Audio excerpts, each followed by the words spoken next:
Assalamualaikum warahmatullahi wabarakatuh. Alhamdulillah wa syukurillah. Assalatu wassalamu ala rasulillah wa ala alihi wa ashabihi wa mawalah. Para pecinta ziarah wali yang saya hormati, puji syukur kehadirat Allah Subhanahu wa ta'ala yang telah banyak sekali memberikan nikmat kepada kita semua. Kemudian sholawat dan salam mudah-mudahan senantiasa terlimpahkan kepada baginda Nabi Muhammad SAW beserta keluarga, para sahabat, dan orang-orang yang senantiasa mengikuti sunnah-sunnahnya. Mudah-mudahan kita semua akan menjadi bagian umat yang diakuinya sehingga mendapatkan syafaatnya di yaumil qiyamah.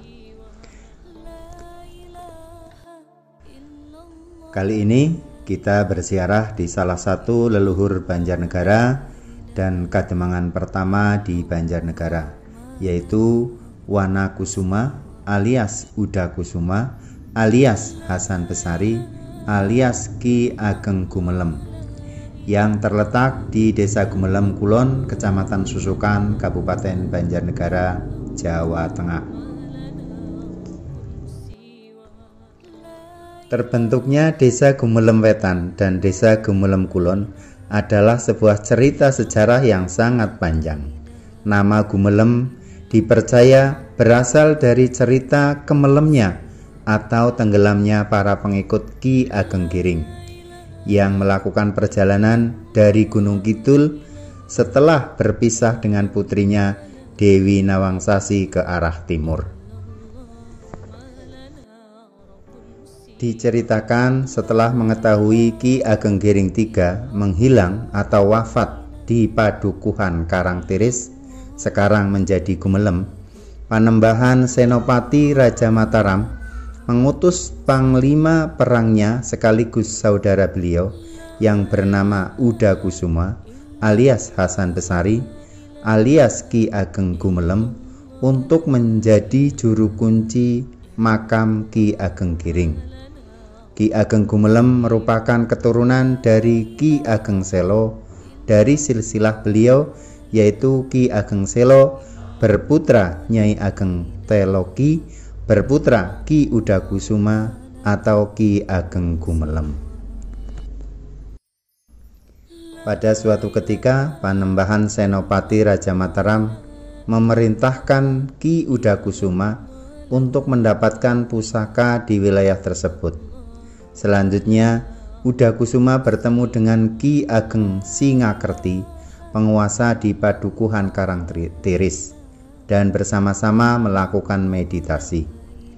Karena perintah raja, Udakusuma meditasi di puncak Gunung Wuluh dan Singakerti di Bukit Wuluh Amba, dan masing-masing mendapatkan pusaka yang diharapkan oleh Raja Mataram. Udakusuma mendapatkan pusaka yang berwujud sodor atau tombak, dan Ki Ageng Singakerti mendapatkan pusaka berwujud gonjur atau kalebet atau bendera.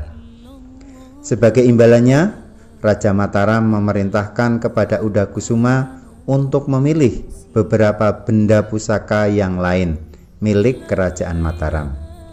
Dipilihnya sebuah udeng atau ikat kepala dan jubah. Mengetahui yang diambil oleh Udakusuma adalah benda-benda tersebut, maka Raja Mataram memberikan hadiah lagi berupa tanah yang sekarang dikenal dengan nama Gumelem. Udakusuma kembali diperintah oleh Raja Mataram. Perintah raja kali ini adalah untuk menumpas pemberontak yang bermukim di Gunung Tidar yang dipimpin oleh Adipati Ukur dari Pajajaran. Karena Udakusuma sudah usia lanjut, maka Udakusuma memerintahkan kepada anaknya yang bernama Wirakusuma. Namun karena terkena bujukan Adipati Ukur, Raden Wirakusuma berbalik menjadi sekutu Adipati Ukur dan akhirnya bergabung dan memimpin pasukan Adipati Ukur untuk melawan Kerajaan Mataram yang saat itu masih dipimpin Panembahan Senopati. Mengetahui Adipati Ukur semakin kuat, Udakusuma diperintahkan kembali untuk menumpasnya, dan Udakusuma memerintahkan putranya kembali yang bernama Raden Jokonino atau Raden Jono untuk melawan kekuatan pasukan Adipati Ukur yang dipimpin Wirakusuma, di mana akhirnya Wirakusuma dapat dikalahkan dan ditangkap serta dihukum dengan cara dipenggal kepalanya di puncak Gunung Tidar.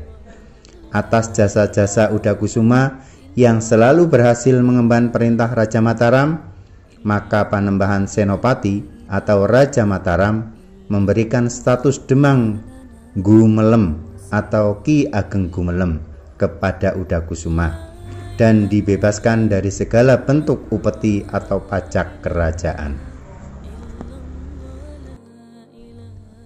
Kademangan Gumelem diteruskan turun-temurun yaitu kepada Demang Wirarja, Cipta Suta I, Cipta Suta II, Mbah Sokaraja, Mbah Beji, dan Nur Daiman I.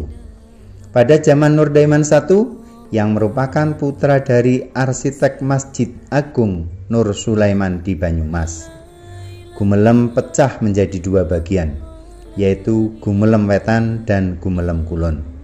Dan Kiai Nur Daiman I ini sebagai cikal bakal berdirinya Masjid Jami' At-Taqwa yang didirikan sekitar tahun 1670. Cikal bakal keberadaan Masjid At-Taqwa Gumelem Wetan diwariskan kepada Nur Daiman II, dan Gumelem Kulon diwariskan kepada Demang Nur Rasma.